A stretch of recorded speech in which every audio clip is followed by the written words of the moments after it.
Hey, everybody, and welcome back to another amazing episode in training. I'm really excited for today because I'll say this, there's certain people that you look forward to connecting with. A little backstory, Michelle and I have been literally trying to connect. I actually looked um, since 2019. I Um, was going to say it's 4 or 5 years. It's actually longer than that, is it? That's crazy. I knew it and was a long time. And it's got nothing to do with me being in New Jersey and her being in Australia. That's got nothing to do with it. It's just, when two people are on growth patterns and growth paths, like you come together, then you go apart. You come together, then you go apart. And we finally came together at the right point in time where we made the reconnection happen.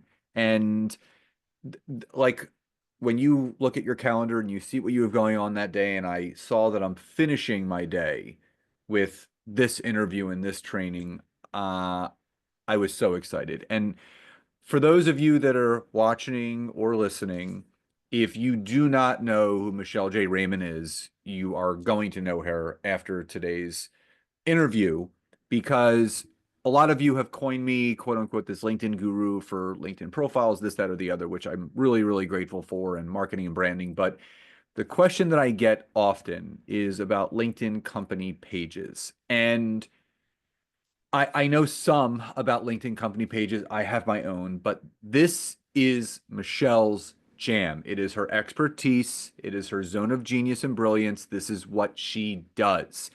On top of that, being someone that is specialized in the B2B space on LinkedIn, there is B2C, there is a lot of B2B, but she definitely has her system on lockdown. She has a wildly successful podcast, YouTube channel, LinkedIn presence, and all of that. She's been a keynote speaker at Social Media Marketing World, amongst every other place that she's been at. And I'm just so excited for today's conversation. So, Michelle, thank you again for taking the time to talk to me today. It's my absolute pleasure. I'm so glad that we actually made it. And I hope that it doesn't take this long again for us to talk again in the future because this is crazy. And the cool part is, yes, I'm all about company brands and you're all about personal brands, but I talk about the power too. How do we use them together? And I think your audience will love that most. I know they're going to. All the information, obviously, of how to connect with Michelle, her LinkedIn profile, website, YouTube channel, podcast, all of that is going to be in the description, the show notes, the email, all that stuff. So you're not going to have to look too far. So, Michelle, there is so much that I want to talk about with you in the time that we have. But if if we could start by you just giving people just a quick little Cliff Notes version of how you ended up landing on helping build the business brand side of things. Because again, everyone knows about the personal brand, and obviously the business brand side of things really kind of bubbled up for you, and that kind of led to the LinkedIn company pages. How did all that happen? I'll give you the short story, but we have to go back 10 years to when I started on LinkedIn. So I built my personal brand when I worked for somebody else, and it was a really specialized community around the beauty industry, which I come from. And from that, what happened was I built up this amazing community of like 6,000 followers, all completely targeted. And that was amazing. Great personal brand, got all the sales, all the good stuff that comes with it. And the business I worked for, they didn't do anything on LinkedIn. They were happy that Michelle J. Raymond had everything under control. They were getting the sales. So it's like, yeah, that's Michelle's thing. We don't do that. Fast forward, you know where this goes. I changed jobs, and those 6,000 followers went with me to their main competitor where I got my new job. And so that was the first moment that I remember going, uh-oh, that former company I work with now has zero presence on LinkedIn. It's gone. And that was kind of the seed that got planted. But fast forward later on, I almost landed in this by accident. And it was when I set up my business, March 2020. So we've jumped forward a lot of years. And I set up my business to help other people use LinkedIn like I'd been doing previously for those other businesses. And I went out to the first client that wanted to work with me. And I was like, I could teach you how to do this. It'll be amazing. Your business will grow, rah, rah, rah. I'm super excited. And Scott, my client, she looked at me and went, oh my God, I don't have time for that. Can't you just do it for me? And I was like, I don't know. Is that like a real job? I'm going to throw that out there. I didn't even know that social media managers existed. That's how insulated I was in my previous roles. And I went and did a quick search on LinkedIn and realized as a company page admin, you could outsource things. And so that was the next jump.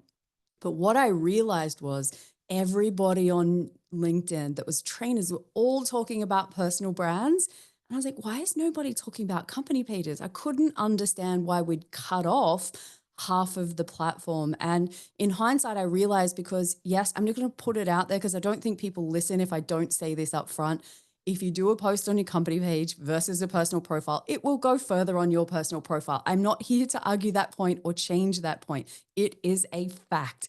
But it doesn't mean that you shouldn't be creating a really good company brand on LinkedIn because branding is not the same as post impressions. And so that's the distinction I like to make. So it was never my intention to set out, but given I'm the only kind of crazy that decided to pick that part, hence I get to, speak on stages internationally and come on this show and talk about company pages. And, I'm sure you tell your clients that, find your niche, find your audience and go hard after it and own that space. And company pages is that space for me.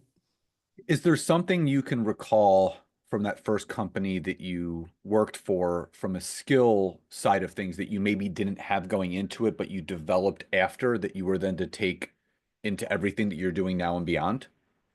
Just an understanding of how businesses work in reality. So, quite often, the clients that come to me are time poor. Many businesses are time poor and don't have the resources to be able to do the things, even though they might know in their mind, yes, this is a good idea. Yes, this will help my business grow, but I don't even know where to start. So, for me, it was always the understanding of time poor business owners and businesses in general that don't have huge budgets need to figure this out. And as much as I would say build your personal brand first, it's not necessarily the place that they can focus.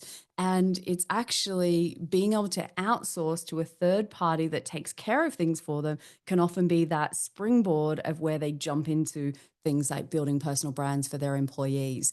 And so it's been really interesting to always have that empathy for what it's like and that reminder of it's not easy to run businesses. I don't care how big or how small or where you are in the world or what industry. And I think that's the thing that really set me up for success because then I created programs that would help people or services that would help people. And, the rest, as they say, is history. But understanding what it's really like for the people on the other side. And I talk about that a lot in my content, having empathy for people on the other side. Best skill, most overrated skill that I think anyone that's out there trying to create content for themselves or other people on LinkedIn is something that I'm really a strong advocate for, especially this year.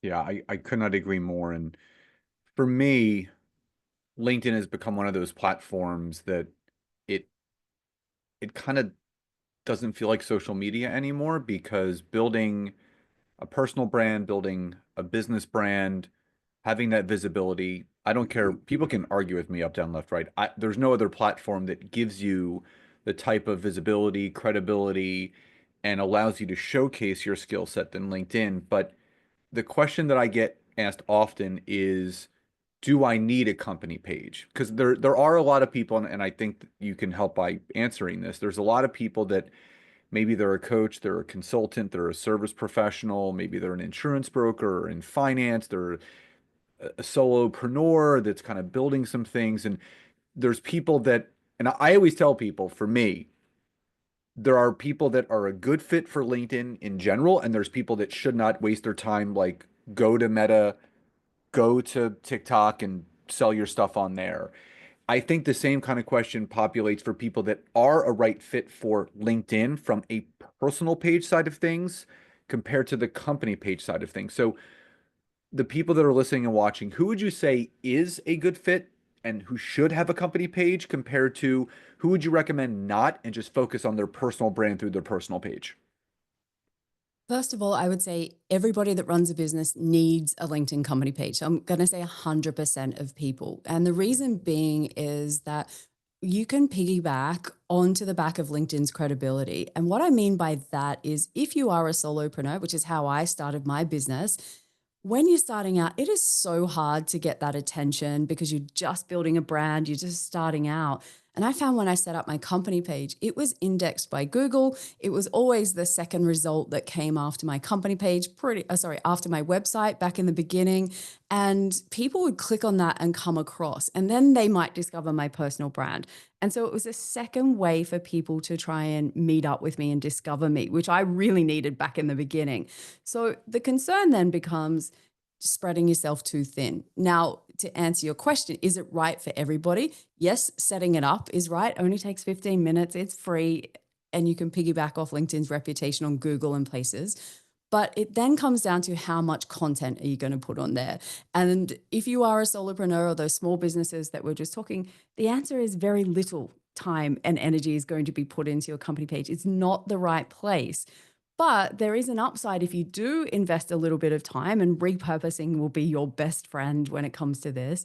But if you keep it ticking over, you can really create a library of your best content rather than trying to keep up with it, rather trying to focus on building it. You're going to stick over on your personal brand with that side. So I always say to people, it comes down to how much time and effort you're going to put in.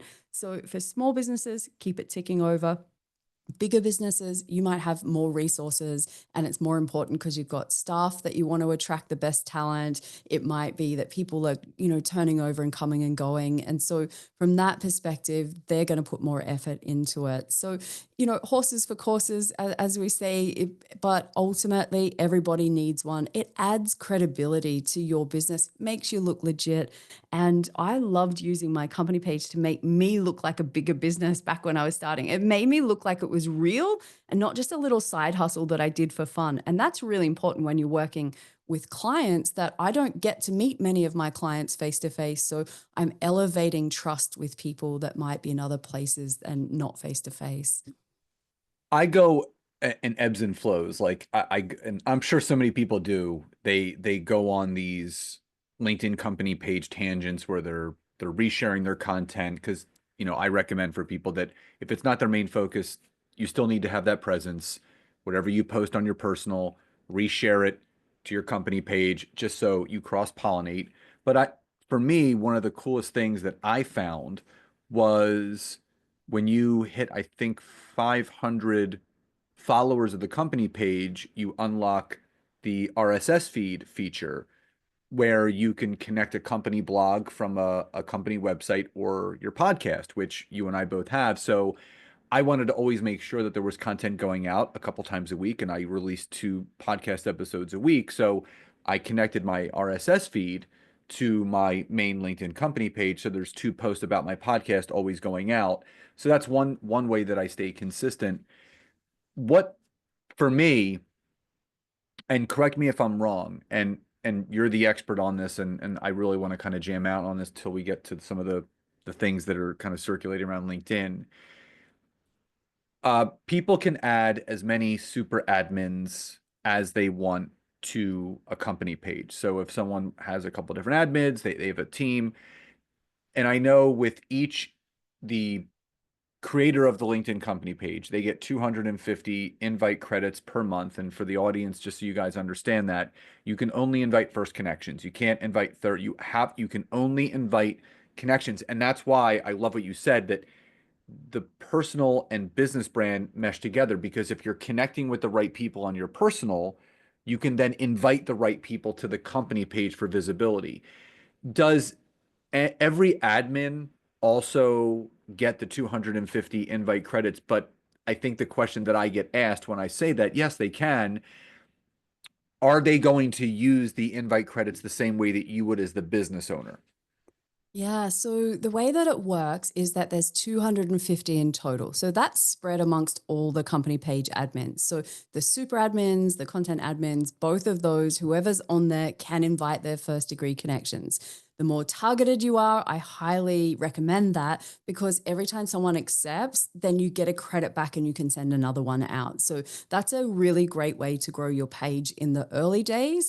And it just helps because you can directly ask people to come and follow your page. But there are other opportunities that a lot of people don't know. That, Scott, did you know that you could go to anybody's company page in the world and invite your connections to follow their pages, up to 50 invite credits per week without being a page admin?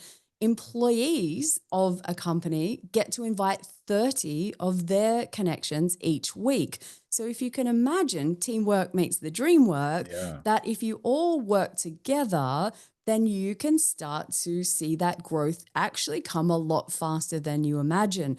And so you've got the 250 in total for the page admins and 30 per individual employee that can go and help you grow. So it's about having some conversations with other people in the business if you've got other people there. If you're a solopreneur, obviously this doesn't apply, but you can see how quickly you can do it. Now, you might be thinking, Michelle, why would I want to, spend my time inviting people to follow other people's company pages?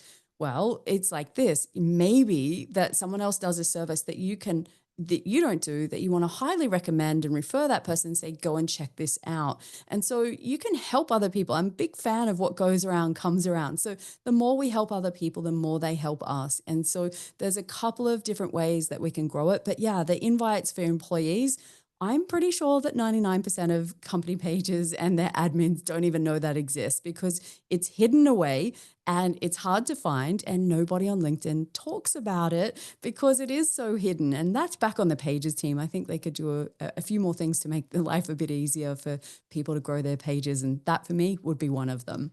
And just like the personal side of LinkedIn, there are paid options. There's LinkedIn Premium for personal pages, but there also is LinkedIn Premium for company pages. So for the person that's listening to this or watching this, obviously the number one answer has been answered where, or a question has been answered. You have to have a LinkedIn company page.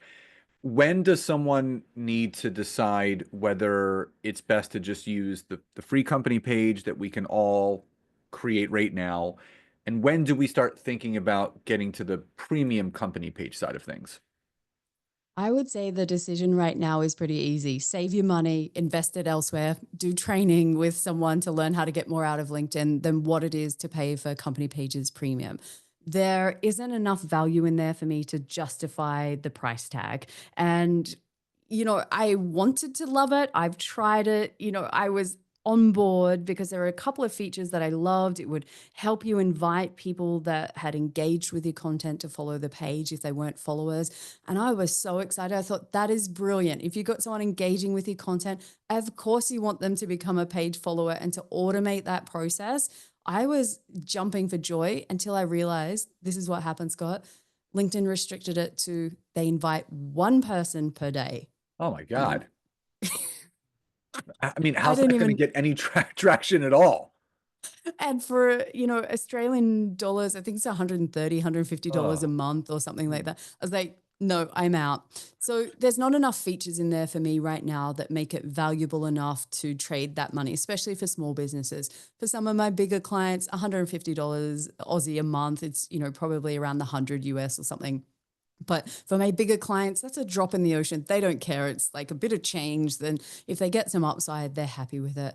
I'm hoping like premium for for personal profiles, that there is some kind of change and a distinction between free and paid, that it yeah. actually makes it worthwhile. And I reserve the right to change my mind and update your listeners in the future if that does change. But right now, it's lame. I think that's the only word I can use for it. And the only upside is you get a voucher that you can use $750 worth of ads on LinkedIn. So if you're someone that runs ads, maybe there's some upside there. That could be the carrot that might make you want to try it for a month. I always say try the free trial. There is never a one size fits all on LinkedIn. So give it a go and then set the reminder to cancel it, which I forgot to do on the first month. And I was like kicking myself, but it's worth a trial Yeah. just to see how it all works. But yeah, at the moment, I was like, why would I pay for this? It really doesn't help me grow my page, grow my engagement, get my posts seen by more people. If I could ROI. pay, yeah, ROI. if I could pay $150 a month and get my company page posts seen in the home feed like more often, I'm paying, right? I'm absolutely there, but it Yeah. doesn't work like that, unfortunately. So there's a lot of things that I want to kind of like jam out on, but the final thing, obviously, I want anyone that wants to optimize their LinkedIn company page and, obviously take that to the next level with the company they have, they're going to be reaching out to you. If someone was to ask you what the number one differentiating factor you possess with what you do compared to maybe some others in the space? Because people ask me this all the time. There's a lot of quote unquote LinkedIn experts, and they're like, well, what makes you different than other people? And I have my own response to that. But how would you respond to someone that says, well, Michelle, what makes you and what you do with LinkedIn company pages different from anyone else on there? I used to think that my weakness was that I'd spent 20 years in B2B sales, and how could I call myself a LinkedIn marketer? Like, I have struggled with that probably since the time that we met, trying to figure out which camp do I fit in. Am I on team sales, where I spent my career, or am I team marketing, which I've spent the last 5 or 6 years teaching my clients how to market on LinkedIn? And I used to think I don't belong anywhere, and therefore that was a weakness. But I've recently come to terms with the fact, actually, that's my superpower, that I can speak sales and I can speak marketing and have conversations with anybody in your business and get them to understand LinkedIn from their perspective and understand what motivates them. Because what motivates a marketing team to take action on LinkedIn is not the same as what motivates a sales team to take action on LinkedIn. So being able to have conversations with both sides and see that there is opportunity for everyone in the business is actually my superpower. And I'm not going to lie, this is only something that has been a revelation, I'm going to say, in the last 3 or 4 weeks for me. It's been crazy because I have always thought, yeah, it's a bad thing that I've come from sales and I talk marketing, and it's like, oh my God, Michelle, like, come on, forehead slap. It is absolutely not the case. So being able to share from both of those perspectives, I think, and the same applies whether I'm talking from a company page perspective or a personal brand for employees. I can switch between two and go, we need to start with the company page here. Or actually, no, let's redo your leader's profile. Or no, that's not right. Let's, outsource your page management. So we've got lots of different starting points that we can do. And I think that's what makes me different. I love that. All right, before we get to the rapid fire topics, if someone is interested from a LinkedIn company page standpoint, company standpoint, looking to work directly with you outside of connecting with you on LinkedIn, where's the best place for people to go? Yeah, look, if you go to my website, b2bgrowthco.com, the name says everything about what I do. I help B2B businesses grow using LinkedIn, and that's the best place. And, I hope you don't mind, but I would love it, since you have such a great podcast with lots of listeners. If you love podcasts, I'd love it if you come and checked out social media for B2B growth. Again, completely on that topic. How do you use LinkedIn to grow a business? That's where I stay.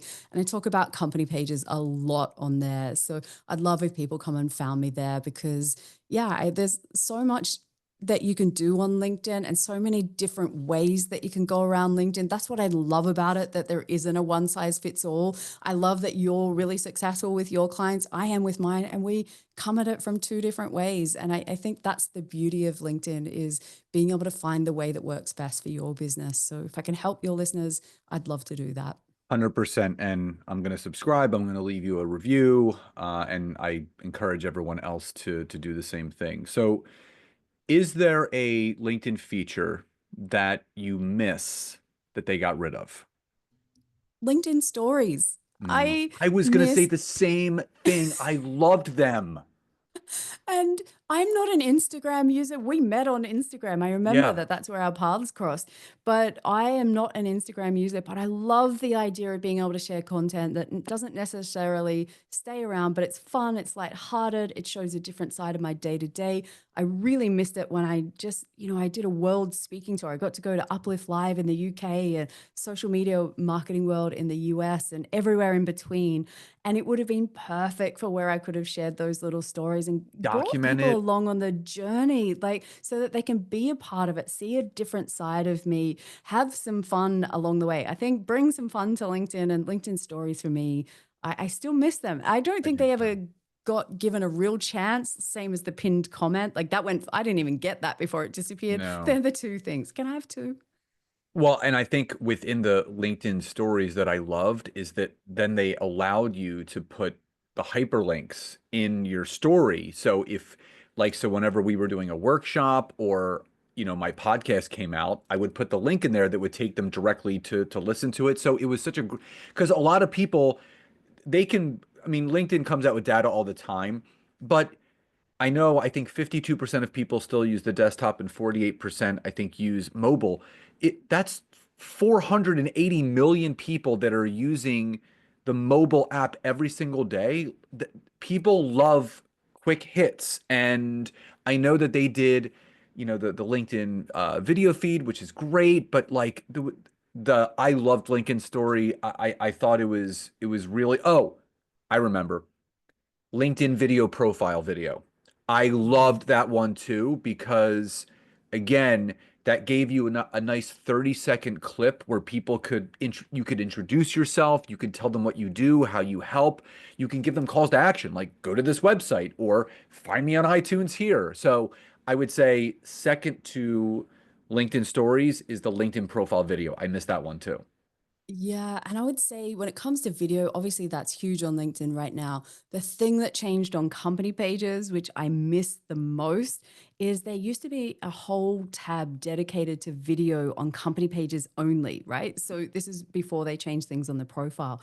And it looked like your own YouTube channel. And that would be amazing given they've got the RSS feed where you can get your YouTube videos come directly into your company page without having to do that. It's automated. And I just think it was such a great way to show whether it was LinkedIn Lives or videos you'd uploaded, a great way to really show your audience what you're all about. And I am a big fan of LinkedIn Lives. That Me I'm, too. I love them so much. And having that tab there on company pages was really unique. But then Mhm. someone in their infinite wisdom decided that no, they're going. So yeah, sometimes I get to talk to the pages product team. It's been a little while, but when I was talking to them, there was lots of cool features that they implemented, but taking that one away, I was like, really? Really? That's a thing that I love. And you took my favorite feature and ripped it out, but it's their platform. So I want to talk about that's something that you and I talk about often within our content. It just kind of cross-pollinates, and that's a lot of the spam and a lot of the, I would say, not so great tactics that people take and apply on LinkedIn. And that's why it's so funny to me because it's so blatant, it's so apparent what people are doing wrong, but yet they take away certain features that people actually like, but they're still not removing all these spammers and fake accounts and all that stuff, which they're getting better at it because I get emails all the time like, help me get my account back. I'm like, I don't work for LinkedIn. I don't know how to do that. If you're gone, you're gone. All right. So a couple things. Seamless.ai and Apollo.ai, which you probably heard about, got um, forever banned from LinkedIn because they were violating the LinkedIn user agreement. They were scraping data. People that were using the extension, it was scraping data, importing them into their email service providers and CRMs. And I'm sure you're not alone because I would somehow get all these emails from my LinkedIn connections, never ever opting in for anything, yeah, drove me crazy. So, what message do you feel LinkedIn is sending by stepping forward and finally banning not one, but two softwares that people were using to scrape data? If only they'd get rid of Taplio as well, and I think we'd Oh, all live in a better place. But ultimately, the danger here, for those of you who aren't in the know like Scott and I, if it looks too good to be true, you can automate everything: DMs, connections, following, messages, responding, you name it. If you think you can put your LinkedIn on autopilot, you are putting your account at danger. And I know lots of people like you reach out. I've had my account disappear. I can't get back in. Not my problem. Like, do not come to me. I am not that person that has any empathy or sympathy for those that use these tools and try and automate it. So I'm, the scourge of automated comments on my posts like is driving me nuts right now. You can't block company pages that automate comments, which is really annoying. I'm trying to get that changed with LinkedIn. But ultimately, whenever you go onto a site and they normally have some kind of disclaimer that says, oh yeah, mostly we've changed our system so you won't get blocked. It's all okay. Trust us. That's a classic sign you should run the other way. yep. If you take nothing else from this episode today, that would be the thing that I would say. LinkedIn has a vested interest in Sales Navigator. They want you to use their products and tools. Are the products and tools perfect? Do we wish we had some of those other features that come with some of these other software programs? LinkedIn could learn from these guys. There are some really cool tools that I would pay for if LinkedIn have them. But the fact is they don't. They're doing it their way. And I can't risk building my account from scratch all over again. It's taken me 10 years to get to where I am now, and a lot of blood, sweat, and tears along the way. And those relationships are priceless to me. So I'm not going to risk them with automation tools. So yeah, they're a big no-no. If they have a disclaimer, mention anything about it could put your account at risk, or it doesn't really run. Just run, run, run, run, run. And do yourself a favor and just read the LinkedIn user agreement. If you go to you can literally Google LinkedIn user agreement, takes you right to it. You click on the do nots, and it clearly states what you can and can't do. And that's the thing. Like you, I'm a rule follower because I tell people if you can't spend about 20 to 30 minutes organically every day on LinkedIn, sending some targeted connections, sending some nurture messages to those that you want to send messages to connect with them, create content, engage in other people's stuff. If you can't block out that kind of time, then LinkedIn is probably not the platform for you. It's LinkedIn. All these warning signs is LinkedIn saying, "Hey, we want to see you succeed on LinkedIn. We're going to reward you for doing the right thing. Just follow our user guidelines." Which brings me to my my final trigger, and I know this is something that you have posted about many, many times, and it's LinkedIn engagement pods. And I know I need every time I hear that, I have to take a deep breath, right? So you and I both know the harm that these cause. Not, I would say from two facets. It's hurting the good ones, like you and me, who take time every single day to curate content to our networks to really provide value. And it's hurting the ones that are really looking to do good by their connections and really build the know, like, and trust. And then you have these people out there that you're looking at them and they have all these followers, and every single post, no matter what it is, it could be, I had this for breakfast, and it goes berserk. It just goes viral. They have thousands of likes. And let me just quantify this by saying Gary V, he should be getting the amount of engagement that he's getting because he has 3.5 million followers, but you can tell his is real. And I did a training on this because he'll do a post and it'll get maybe 2,500 likes, a couple hundred comments, bunch of reshares. Then he'll do another one and it'll only get maybe 250 likes or 15 comments. And if there's direct fluctuation, and again, that's only maybe a percent of his network. That's 1 to 3% is like kind of the engagement rate. But when you see someone that has like 14,000 followers and their engagement is like through the roof, if it looks too good to be true, it probably is. So I've talked about this till I'm blue in the face with my audience, and I think it's really good to have a secondary voice. So just kind of give your little TED talk on the harm that LinkedIn engagement pods are doing to the platform, why you shouldn't participate, and how to spot them in the first place. Yeah. And this is really important. I want to come at it from the same way that you did in the beginning, is that let's talk about what it is for someone who may not have heard about it before, as much as it's like you and I live and breathe it. So an engagement pod, group of people get together, say, when I post, you comment, and it's a coordinated, kind of structure. It's often paid for. And, basically every time you post, all of these people jump on with their fake comments. Oh yeah, this is really insightful. And they are even worse now that it's all automated with AI. So they don't even do the work, which is even like next level infuriating. So I'm going to try and not get infuriated and just, get this important message across, because what happens is I understand if you're new on LinkedIn and you're getting started and you see everybody else is getting likes and comments, comparisonitis is something that we all get, where you look at everyone else and go, why are they getting so many things? Then somebody pops up into your, DMs and says, you know what? if you join our little community, we all help each other and it sounds wonderful. Like, because I love helping people, I love communities, and that whole attraction to it, when you're starting out and none the wiser, you're like, oh, this is so great. Like, it's nice to be a part of something and have the help. Now, then what happens is you realize, hang on a minute, I'm commenting on 40 posts a week of people that aren't in my industry, have nothing to do with what I do, and I'm wasting 40 times so that those same 40 people will comment on my post. Again, they have nothing to do with it. Your post isn't then being seen by people in your industry. So what happens is you go really fast in the wrong direction. And then one day, normally I reckon it's about 6 weeks, 6 to 8 weeks later, you go, hang on a minute, this doesn't add up. Get me out of here. And then you've got to turn around and come back to ground zero, and away you go. And so I understand the attraction, but the reason that I hate it, imagine if I turned up at the Tour de France, jumped on a motorbike and said, let's race. And I'm on my motorbike, they're on the push bikes, and up we go up those hills. And I'm like going to beat every single one in that race, hands down, without even thinking about it.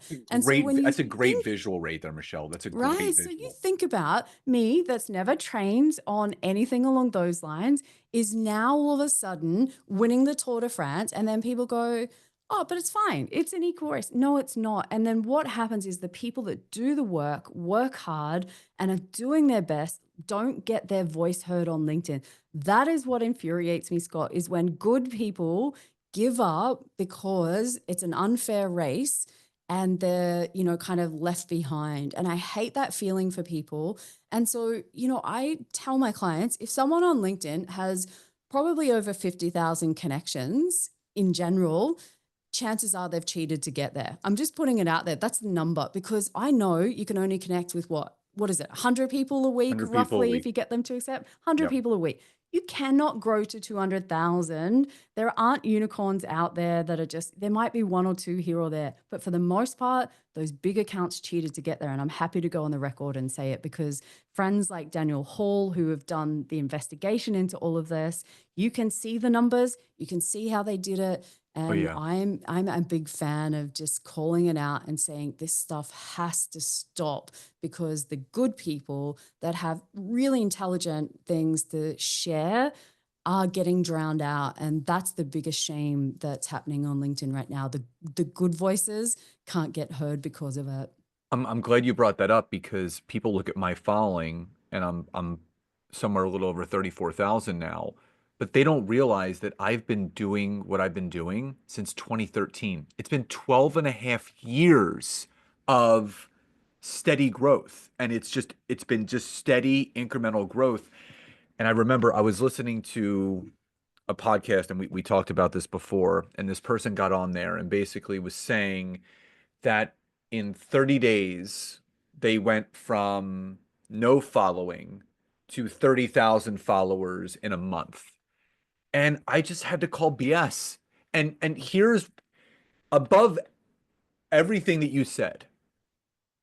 That is so harmful to people on LinkedIn because now you're giving this false narrative and you're giving this false hope that, oh, I'm gonna invest my money in that person who was on this podcast that said that they grew from 0 to 30,000 followers in 30 days because they're gonna teach me how to do it too. And Yeah. they probably had some sort of backdoor tactic of how they got there. Anyone, and I would say here's another red flag for me, Michelle. Anyone that has 100, 200,000 followers that you really don't know who they are. Like they're not Sarah Blakely, they're not a big name in the game. Like they're just like, oh, this person is a HR manager at a developmental software development company, and this person is 200,000. Like you may be posting some really good stuff, but it takes, Michelle, it takes so much work just to get to 10,000 connections and followers to 20. But It to think about these people are at 50, 60, 100, but that's the thing. There's good people like you, me, and other people that we know out there that they'll look at those people's profiles and they're like, well, they obviously know more than Michelle and Scott because they have 7 times more followers than them. And look at all the engagement they're getting. And it really does so much more harm than good. It does. And those same people, they get to talk on stages, they get to be podcast guests because bigger followers is more attractive to hosts of these kinds of things. And then you see it and then it just replicates. And then that adds the social proof that they're better and they get rewarded for cheating. I'm just going to put it out there. Now, of course, you're right. There are famous people out there that will have huge followings on LinkedIn, like that Bill Gates or, like anyone like that.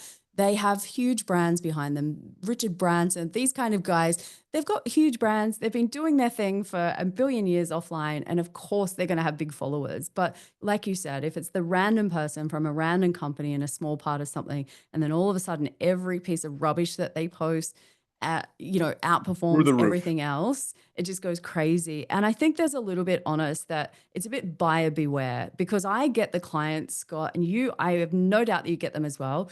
They get attracted like fire, like the moth to the flame, and they go to these people, they hand over quite significant amounts of money typically, go and follow the process. And all it is go and join my engagement pod. Let's be clear. That's the only thing that they're really offering.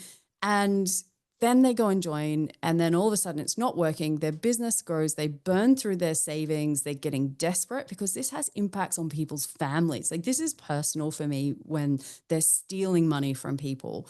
And from that, then what happens is they come to me and they're like, Michelle, I need help. I've made this mistake. And they understand that it's not working, but they've got no money left to pay for training or services with someone like myself or yourself because someone else has stolen it from them. And that makes me really angry. Like, and I'm going to control myself on this podcast because I know we don't have all day to talk about it and we could, but it makes me angry. So, but there is an element of buyer beware. If it's too good to be true, like you said, it probably is. And so think about, is that person you're looking to work with, do they align with your values?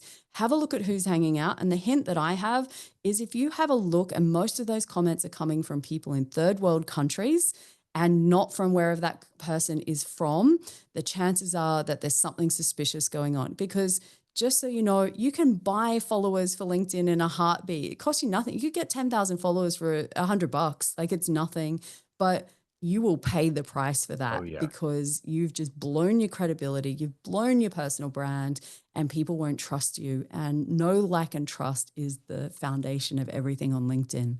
Could not agree more. And just to kind of wrap this up, I had to block this one person on LinkedIn because they were a quote unquote B2B lead gen strategist for LinkedIn.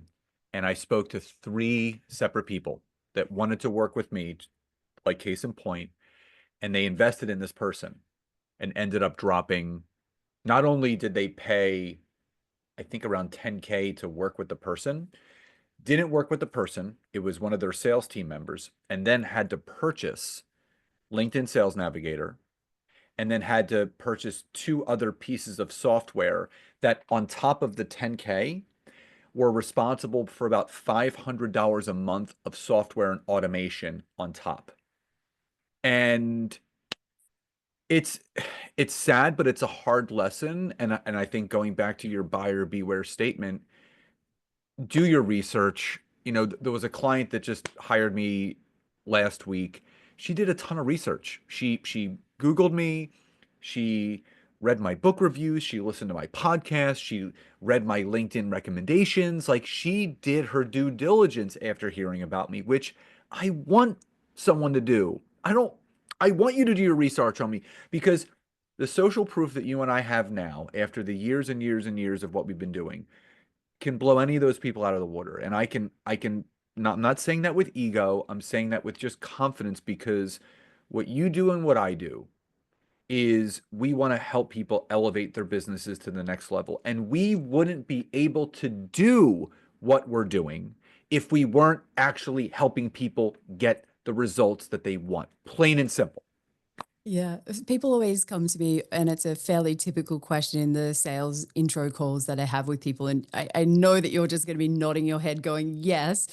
They say to me, Michelle, how do I know that what you teach works? Mm. And the simple answer is if it doesn't, I don't eat because there is no backup plan. I don't have a second job. This is my business. So if I don't have repeat customers or referrals or those recommendations, I literally won't have clients and I don't get to eat. Now, I am not starving to death. You can see it. Here I am. And that's the thing. But ultimately, find someone that is walking the talk. And if it, as I said, if it seems too good to be true, it probably is. And that that is on you. I think at the end of the day, we've got to do a bit more work. And numbers of followers is, or numbers of likes and comments is not the answer to your research. That is not the picture that you should be looking at. Go back and have a look at those things, like you mentioned, credentials that are throughout the profile. Read the about section, listen to podcasts. Like you said, my favorite clients always come from my podcast because they're listening over a long period of To time, get to know you. learning, adding the research, getting to know you. We're a perfect fit. And that's why I love podcasting. So shout out to all the podcast listeners. You're just the best. That's why Scott and I do that kind of thing, because it's great to build those long-term relationships with listeners. But for those of you starting out on LinkedIn, I know it can be confusing. There are people that say some really bad stuff really confidently. And that's why I literally started my podcast, because I got sick of the rubbish that was being said. I was like, you can't say that. Like, there's some things I read and I'm like, whoa, Oh, how can you sleep at night? Like, I just couldn't. Like, it's yeah. just not in my nature. So, yeah. But if you have a question or you're curious or want to know, like, reach out to people like Scott and I, because we're there to help. Like, we are those kind of people naturally. We would rather help you than have you go and blow your money on somebody that's a charlatan rather than spending it on your family or something that's really important to you. So, Yeah. from that perspective, ask some questions. There's plenty of good people on LinkedIn. It's not all bad, but asking questions, I promise none of us bite. We will always make time. The good people always make time to answer questions like They that. do. So I do have one final question, but before we get to that, for anyone that's watching or listening, all the information about how to connect with Michelle, her website, her podcast, LinkedIn handle, all of those things will be in the description, the show notes, and the email that gets broadcasted out. So if you had to look into a crystal ball, which you and I both cannot, but we can only make predictions, where do you see, or what direction do you see LinkedIn going in the next 12 to 18 months? Kind of interesting. I think for me, whenever I look at what LinkedIn's going to do, they're probably about 5 years behind all the other social media platforms. It's kind of interesting. What's new to LinkedIn is old on other platforms. So things like the short form video feed, LinkedIn are going really hard on that. So they want you to make vertical TikTok style or reels or shorts, that kind of style of video. And they can't figure out how to make it work on LinkedIn. They keep moving it around. The video feed's there, then it's not, then it's back. Um, and it's kind of interesting about how this is all working out. But I think they're going hard on it. Why? Because they can run ads that are targeted around these short form videos. If they can make money from something, they're going to keep pushing it. So I don't think we'll see that short form video go away. I think that's still going to be their focus over the next kind of 12 months, especially for businesses, because as I said, they want you to run ads. So I watch the paid side of LinkedIn just as much as I watch the other side, because whatever makes them money is where they're going to focus. And so Yeah. this short form video seems to be the thing that they're in love with right now. I am not. I do not share that same enthusiasm for the video feed. I love video in general, but for me, that, and I still think that they will do more with LinkedIn newsletters across the board, because there isn't any other social platform that has newsletters. Nope. I love them. So if I'm going to pick something, I'm going LinkedIn Lives and newsletters. They're my two favorite things. But Me too. ultimately, I think we'll see short form video. I'm going to reserve my judgment on that. I'm just releasing a podcast episode where I've kind of changed my tune a little, because the difference that LinkedIn has is that they have that B2B audience. They have the professional business focused audience that the other platforms don't. They're for entertainment mixed with maybe a little bit of business. So if they get it right, it will be great, but time will tell. I don't know. How do you feel about the short form videos? So I've been doing video for years, and I was doing vertical videos just like Yeah. before they had the short form video. So I'm I'm a big believer, going with the times and talking about and doing things and playing on the attention spans of people on the platform. And I mean, you heard the adage, goldfish have a longer attention span now. And people are on the especially on the mobile app, they're catering the short form vertical video is catering to the 48% that are using the mobile app because basically they're figuring that that person that's going onto LinkedIn mobile is coming from another one of the platforms that they were just thumbing through anyway. So they want to kind of recapture that on the platform, but from a business perspective. I still feel it's good, but I feel people are lazy about it, where they're just literally sharing their TikTok on there. They're sharing their Facebook or Instagram reel, and they're like making pancakes and kind of doing a weird pointy finger dance, which doesn't correlate. Yeah, like if you're gonna do the short form video stuff, just make sure it's educational, it's informative. I love there's an app that I use called Opus Pro. It kind of clips things out for you, it captions it, it's really nice, and it's a way to elevate your personal and your business brand at the same time. So I think, but still, video is the thing that plagues people the most. I think they're the most, that's people are the most afraid to do it. The people that you see doing it are a lot of the younger generation that is already doing it on like TikToks and Facebook and Instagram Reels, but I don't see it going anywhere. Like you, I see LinkedIn newsletters going through the roof because there are so like the new analytics that they came out with where you can see how many emails LinkedIn sends on their behalf, how many open rate percentages are there. That's like epic for analytic nerds like me. But what I'm seeing is a bigger push, and I think this comes in waves. And I'm not sure if you're noticing it, but a lot of the storytelling, thought leadership type text only posts. I think you're seeing a lot. I'm seeing less of the image text posts where you're seeing, people like, or like smiling or like fake crying, and then there's like some drunkalog post along with it. I'm seeing a lot of just very good thought leadership written text post on, really using up to the 3,000 character limit that you can. I'm seeing a lot more of that from a visual standpoint, but without the images. So I kind of see that still trending forward a little bit. I think the important thing that you've raised there is it's the quality of the people that you connect with and the community that you build that really reflects the content that you're seeing. And so spending some time making sure that you're unfollowing the content you don't like so that your feed is full of stuff that you really enjoy is such an overrated thing to do. Sorry, underrated thing to do, Underrated, not yeah. overrated, it's underrated.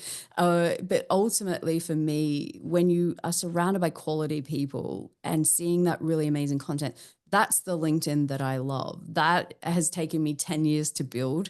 And from time to time, just like in a garden, we're removing weeds, we're pruning, we're helping things grow, finding new kind of things that will expand our horizons. And there's so much opportunity on LinkedIn. I still believe, I feels like for me that we're just getting started.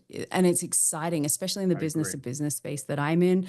It hasn't been online. It is literally just, oh, what's this internet thing? And you might think that's crazy because we've seen in like e-commerce has been amazing for 15 years, or maybe probably 20 years if I stop and think about it.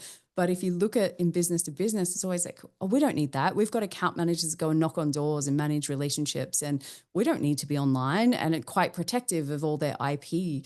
And so now we're seeing them go, oh, maybe we should. It's like those people that believed in the yellow pages. I don't know if the US, did the US have We the did. We yellow had the yellow pages? pages. Yes, My perfect. sister actually used to work for the Yellow Book, which was the yellow pages for Yeah, advertising. Yep. Yeah. exactly. So now if you think about LinkedIn, like that, then it's now the place where you need to make sure your business is shown. And so Yellow Pages doesn't exist, everything's online. And so from that perspective, it's exciting. I think LinkedIn's still growing.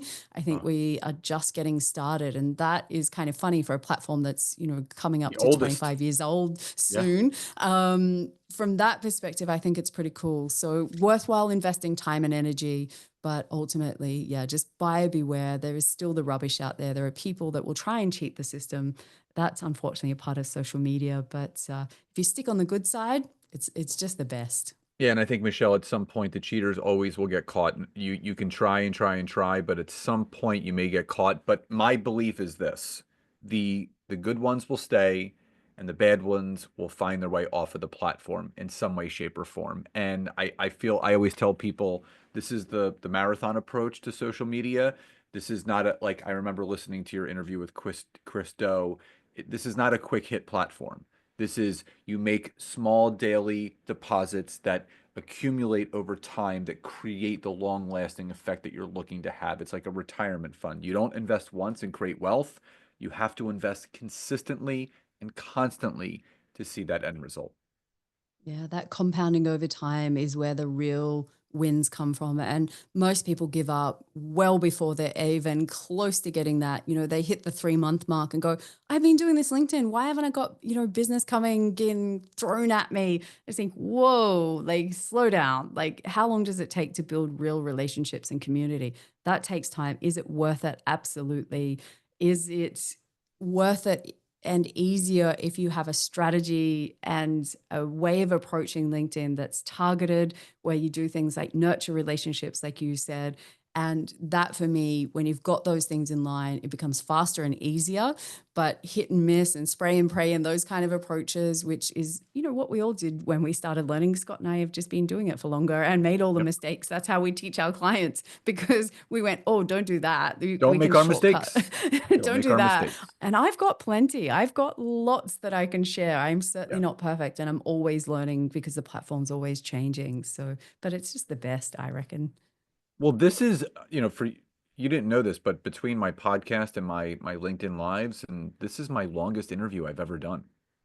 Is it? Oh, I've never done a full 60-minute interview. I've gone to like 45 or 50 minutes, but I actually knew coming into this, I'm like, I bet you we're going to talk for over 45 minutes because I know that we're going to kind of get on a tangent and we're just going to like go. And when you talk about something that you love and something that you're truly passionate about, it's not like a forced conversation because you and I want to get our voices out there. We want to get the word out there because in the end, and I'm not going to speak for you, but I know you feel this way. We want every single person on LinkedIn that comes into contact with us to have the best time they can and to have the most success they can. Like that, ultimately, that's our goal.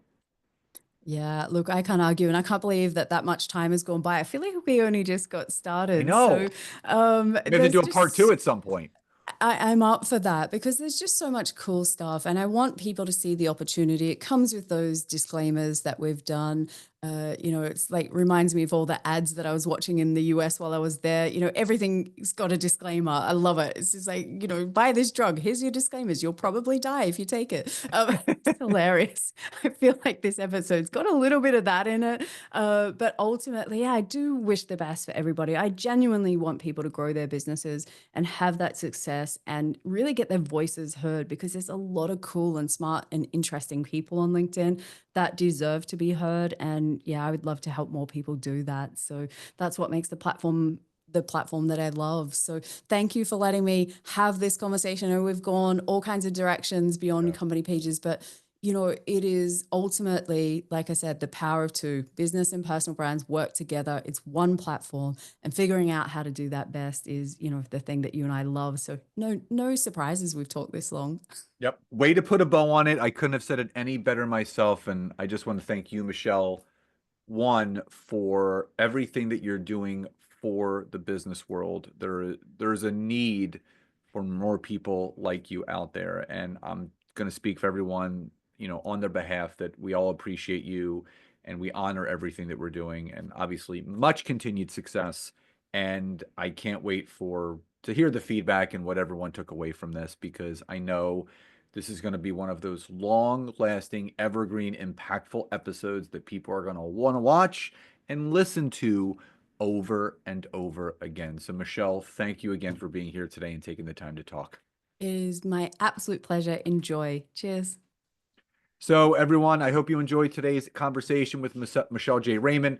All her information you can find in the description, the show notes, the email that's broadcasted out. Reach out to her if you're looking to really get that B2B growth and really leveraging LinkedIn company pages the right way. So, love and gratitude. Have a great rest of your day, and I'll talk to you next time. Bye, everybody.